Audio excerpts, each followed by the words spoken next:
Hi. Well, I am going to share with you some stories, and I'm going to share with you something wild.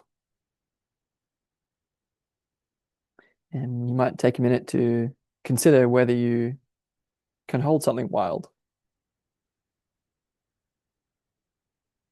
My name is Sam. I hail from Australia and from planet Earth. And the intention behind this particular share is to open a deeper personal space of connection between us. I want to give a sense of what I've been grappling with um, that may interest you. So, for many years, I'm currently 27 years old, and for I would say the last 10 years, I have been obsessively, um, obsessively obsessed with working on a very particular problem. And that is the problem of these existential risks which seem to face the human species. And I'm not going to talk about that today. I'm simply going to state that after all of this time, I believe that I have gotten somewhere.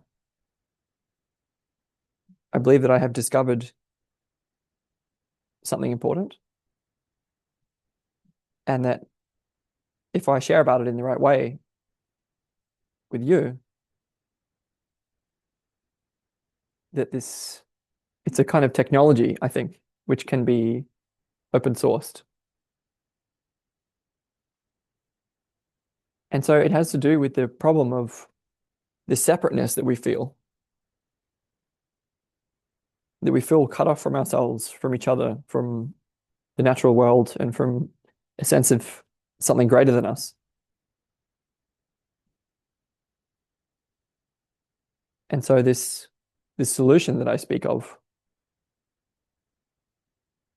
it's a way to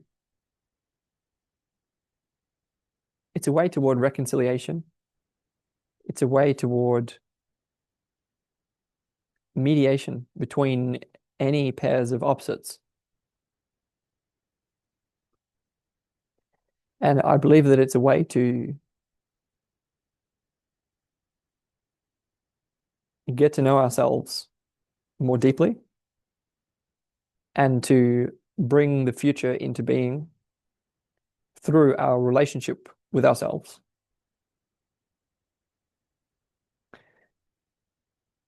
Now, I will be less vague and more specific, but I'm trying to take it from the broadest possible framing to bring it into something that's focused and narrow.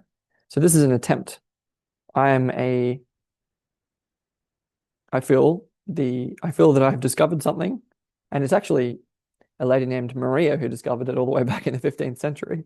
But I'll tell you about that. But this discovery involves the use of speaking, of language. So it involves skill. And because it's just been discovered, I'm not very good at it yet.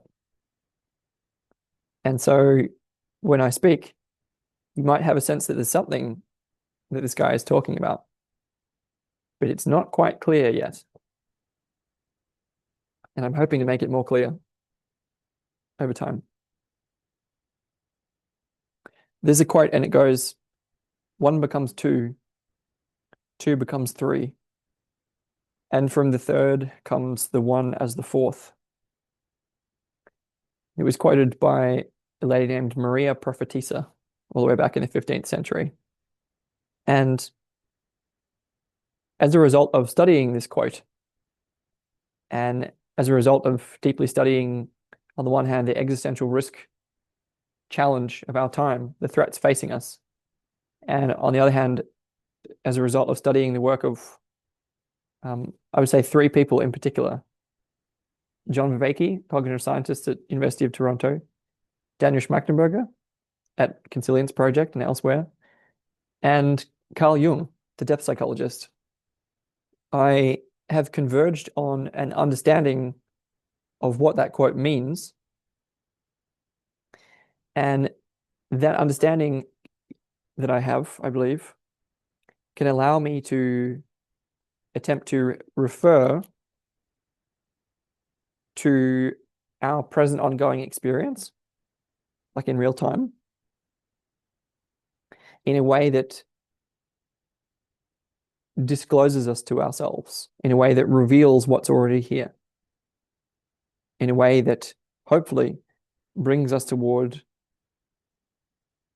a new way of life that can serve to meet the challenges of this time.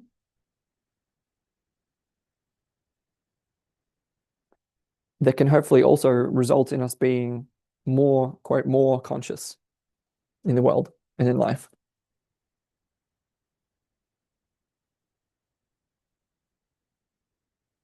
And to be honest, I will now be more personal with this and say that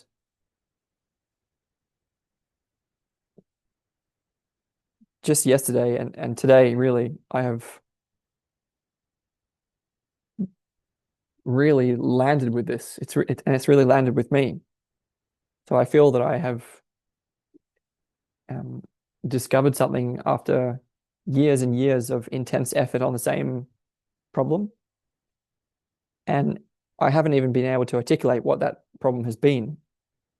And it's still extremely difficult for me to articulate the solution. And the thing is that even framing it in terms of problem and solution is not necessarily helpful. So it's tricky territory that we're in. But I feel that after a very long period of intense, really, really intense inner turmoil that has almost torn apart my life, I have to say, I believe that I have found a way to hold the opposites, or at least some of them. There may be other pairs of them that I can't yet hold.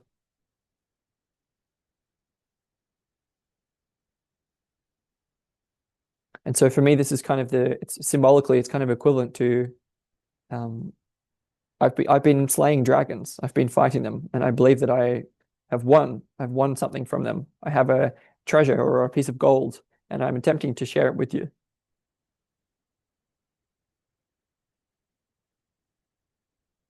It's also akin to like swimming into the depths and snatching the pearl from the bottom of the ocean floor, or yeah, pulling the sword from the stone like King Arthur. I mean, these are good examples, right? But it's symbolic.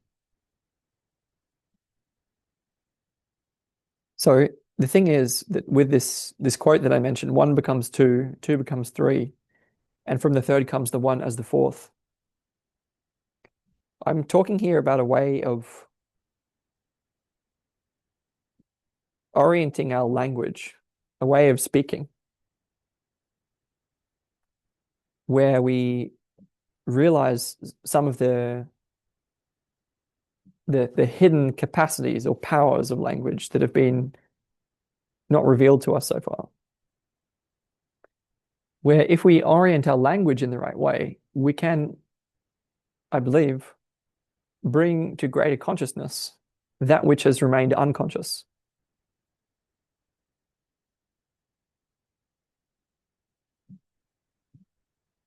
And I believe this can result in a collective transformative experience whereby, yeah, I would talk about the soul of the human species and bringing that into allowing that to be born through us. And I can explain what I mean by that maybe at a slightly different time. But it's about reconnecting individuals with the source of life and helping collective humanity to give birth to itself by using language in a way that has been hidden to us, I believe. But I want to give you, before I just close this, I mean, as a brief who else am I? Like, what else am I up to? Well, I share an ecology of practices for healing, connection, and inspiration. And that includes rebirthing breath work, authentic relating and circling, meditation, therapeutic massage. I do one-on-one multisensory immersion with psychedelics. Um, so I have a few different offerings. I also do applied philosophy classes, meditation, which I might have already mentioned. And all of that has been sort of adjacent practical work to this laser focused, intense, driven dedication to this one particular problem that I've found so impossible to name. And I've been really devoted to this for longer than I can remember, honestly.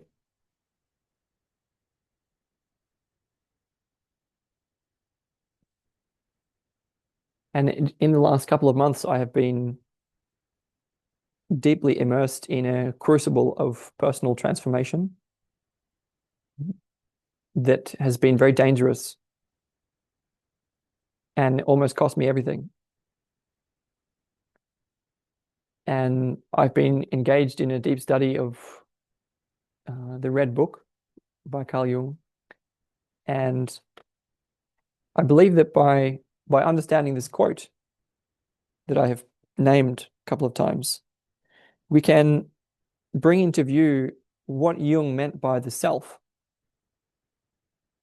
And by bringing our relationship with not just ourselves, but the self, by bringing that more into view using this quote, we can actually bring the future into being. Quite a few incredible claims. And I'll do my best as we go along and as I share more material to continue to attempt to demonstrate the skill that I speak of. For the moment, what I want to offer is something a lot more personal in the sense that I want to give the example of Jung first, where for Jung, when he was discovering the self or unearthing the self in his own process a long time ago, he encountered a profound moral dilemma, moral conflict, that eventually the version of what he regarded to be God that came into being through him and through this symbolic language, the language of symbols. It was not the same as the Christian God. It was morally ambivalent. And indeed, it was a God that was composed of opposites. It leads to this profound moral problem because it implies that in order to commune with the divine, one must be able to participate in what we regard as evil. And so there's a way that this process that I speak of is very risky because it can leave us vulnerable to moral transgression, by which I mean we can come to feel that stepping over boundaries that our society, that general people regard as important, is not so important.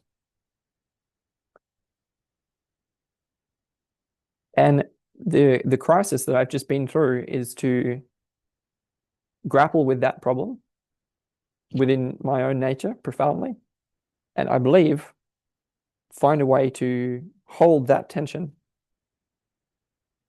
without giving in to the instinct to participate in evil.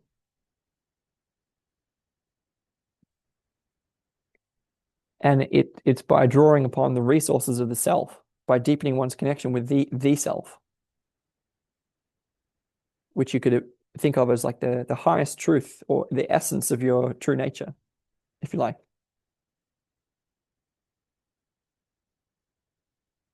And it was really by really by settling into our shared identity as creators, as human people that have power to bring into being what we choose to bring into being, at least to some extent, which leads us to the question of who do we want to be? Who do we want to be in this world? And for me, it was by imagining and connecting with this highest self that I could find the strength to hold the tension that I speak of. But I want to be more specific and more, I want to draw you into this more and show you what I mean. As a result of this crucible that I've been in, I have been engaged in a deep encounter with the shadow, and I've been having to face my own shadow over the past month. I've been profoundly isolated and cut off from community in a foreign country. And that has really led me into, it's really led me toward myself and down toward my own inner depths. And it, as a result of engaging in this period of deep study and deep inner work, it's like it's been an accelerated period of development, about probably 2 years of work in the space of 2 months. That's what it's felt like anyway. As a result of that, it really brought this conflict between opposites, for example, between good and evil, the light and the shadow, into me. It's really brought this to be really present with me. And I have to say that this is something that this conflict has really been within me. It's something I've been wrestling with for a very long time.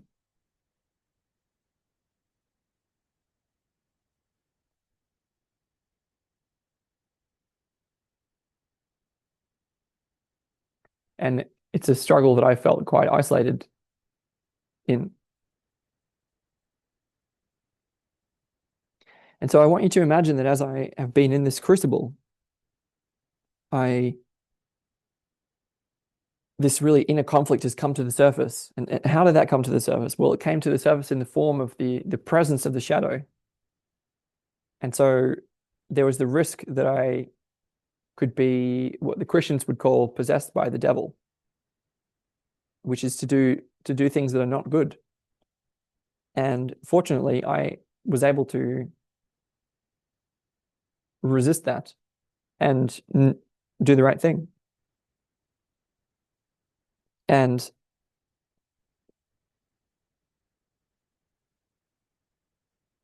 I'm trying to decide how much I want to share right here. I think what I would like you to know is that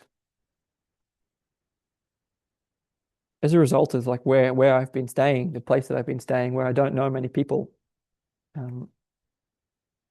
and traveling in a foreign country, working on an esoteric problem that doesn't seem like it might not seem to others as if there's anything valuable here. And partly for that reason, it's been quite challenging for me financially.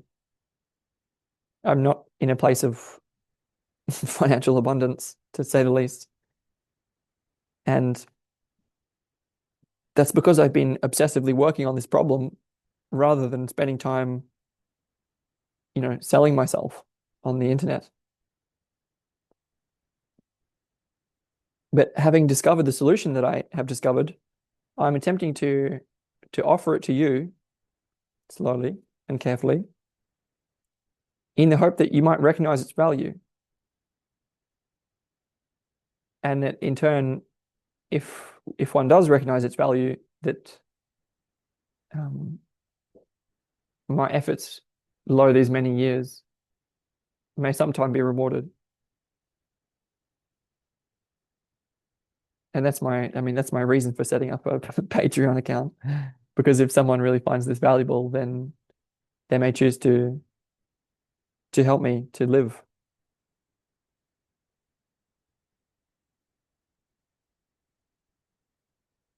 Because I've been working on this deep archetypal problem, and I found this what I feel is a kind of metaphysical key that can be used to bring groups into harmony, to resolve conflicts.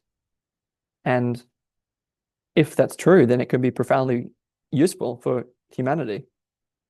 Um, and so I feel a moral obligation to share it and to try to demonstrate what I mean.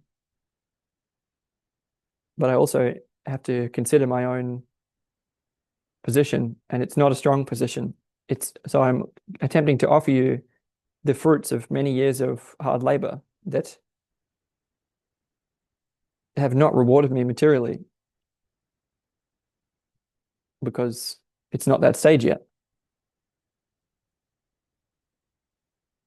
Anyway, I will close this in a minute, but I want to share that as a result of this confrontation with the shadow and as a result of this financial pickle that I've been in, of traveling in a foreign country on a limited budget and trying to make this project work when it hasn't really been ready yet because I hadn't solved the problem until now.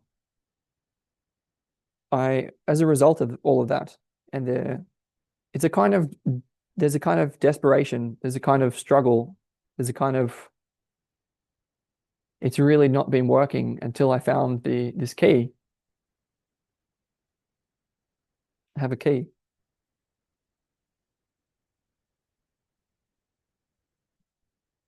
As a result of this process of facing the shadow, I realized that as a result of where I was staying, like in the building that I was staying in, and I'm still there, I was in a position to exploit other people by taking from them.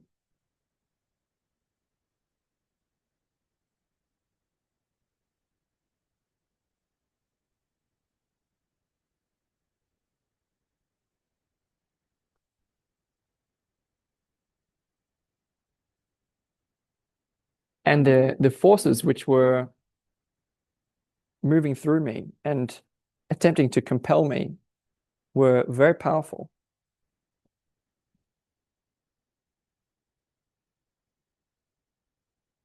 And the temptation was very great.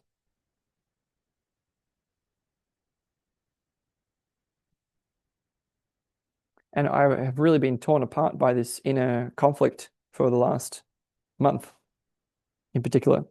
And that came to a head in the last couple of days as I'm leaving this place now. And it would be, speaking from the point of view of the shadow, it would be the opportune moment to strike if I wanted to exploit people. But I was able to hold this tension between the two halves of myself. So I've been in a war. Honestly, it's been a battleground of, as I said, like fighting monsters, fighting dragons. And now I can use this quote, right? So one becomes two. So it's this condition of the splitting into multiplicity, into duality.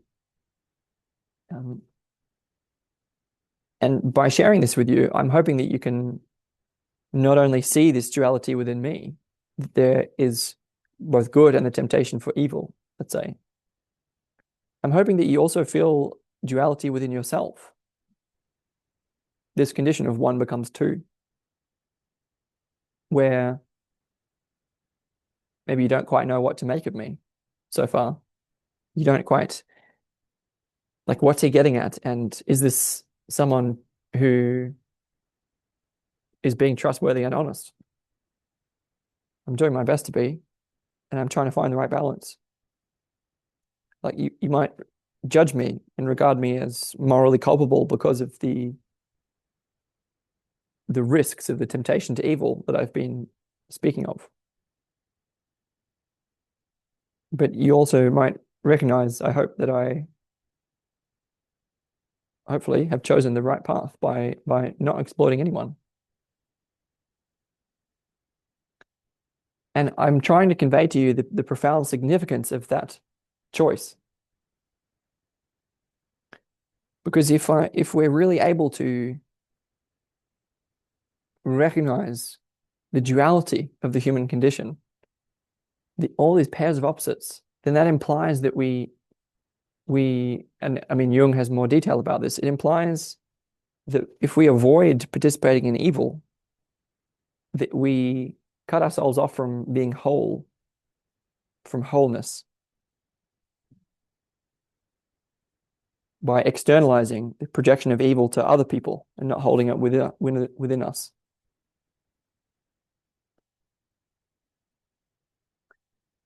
But the thing is that if we accept the split, if we accept the duality within us, this two-ness, then it implies great risk of what we regard as wrong.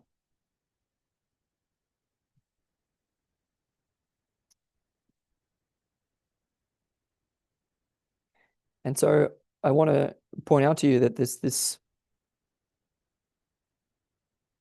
there's a kind of,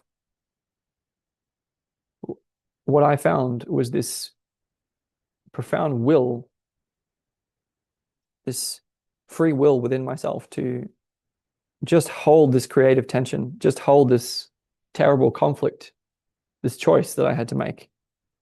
And if I could just hold it long enough, then I would find a solution.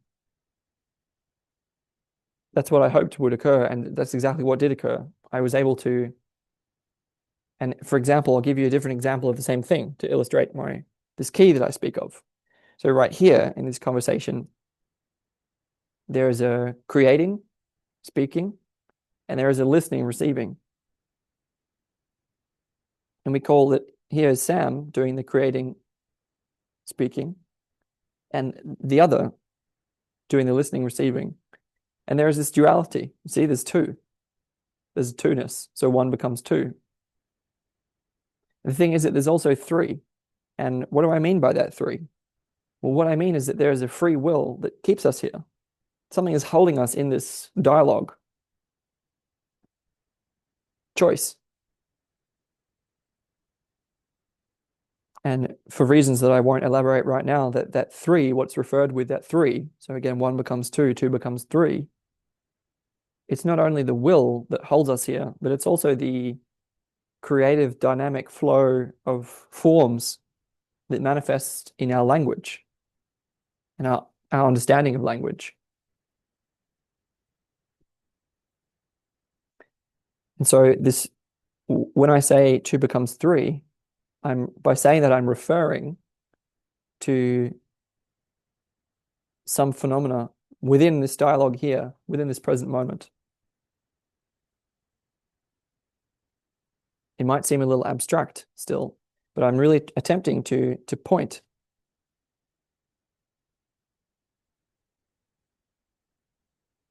I talked about a couple of versions of this duality, this inner conflict within me that I've been talking about. And now this duality here, which is between the speaker and the listener.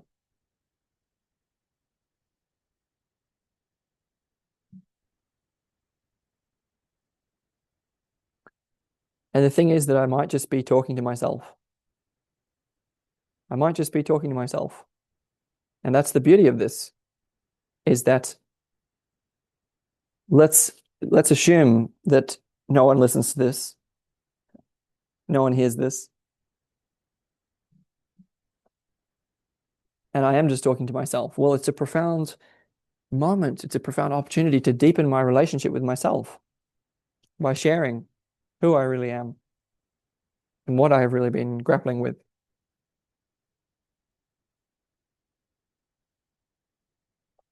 And the thing is that that's exactly what I mean, because the self is in the position of the four. From the third comes the one as the fourth. And I don't really want to spend longer today in going into what I mean by that. But what I'm talking about is a way of, again, orienting our language from pointing out of the language and speaking about and revealing and unveiling and unconcealing who is here and what is here in dialogue. And that's me, that's you, that's us, that's the self.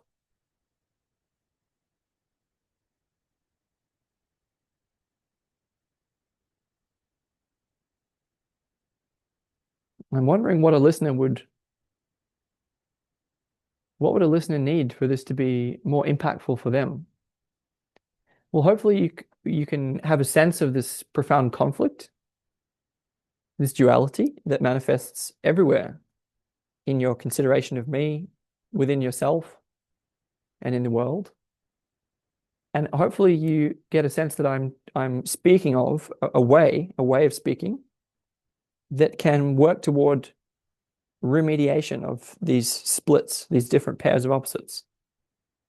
And I'm trying to demonstrate that, and it's difficult. I'm trying to demonstrate it by sharing more honestly and openly about who I am and what I've been working on, in the hopes that someone will recognize its profound value. Although I don't, over time, it will become easier to recognize its value. But at the moment, the request would be to just contemplate on that quote. One becomes two, two becomes three, two becomes three. There's a third, which is here between us, holding us here and speaking between us. And from out of that third comes the one as the fourth. From out of that third, we can realize who we are. From out of that third, what has been unconscious can come into consciousness in such a way that we can heal this deep split within us. And for me personally, the fact that I was able to hold this moral challenge within me without giving in to evil is really, for me, proof of concept in some way of the viability of the self. That I have found a way of life that can hold the tension, hold the duality within without giving in to it, still participating in it and participating in evil as it's necessary to do so if we're to really inhabit the duality between good and evil, but not to act from that, but simply to hold it within.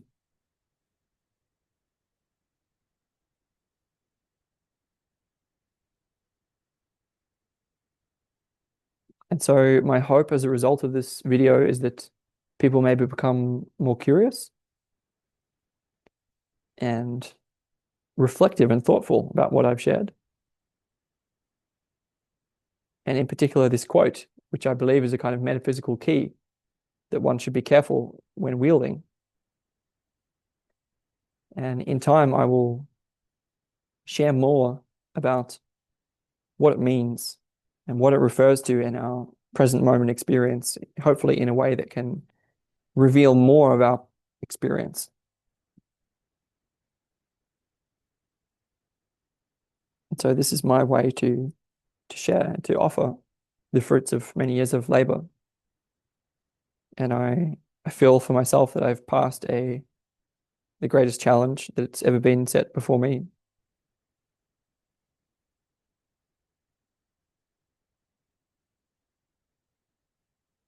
And I hope that someday that will be recognized.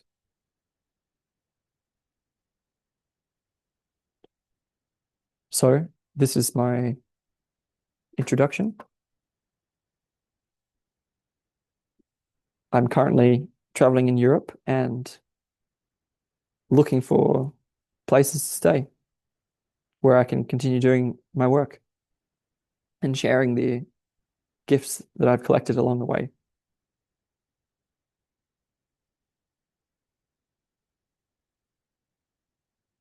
They're not mine, and so I give them away for free. I have a lot to give.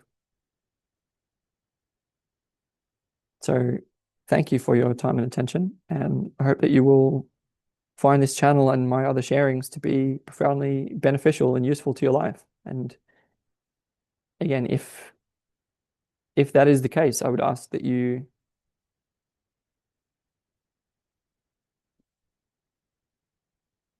yeah, don't forget me. You can, but I'm asking at least to be recognized in what I have struggled with, and hopefully, for the moment, pass through.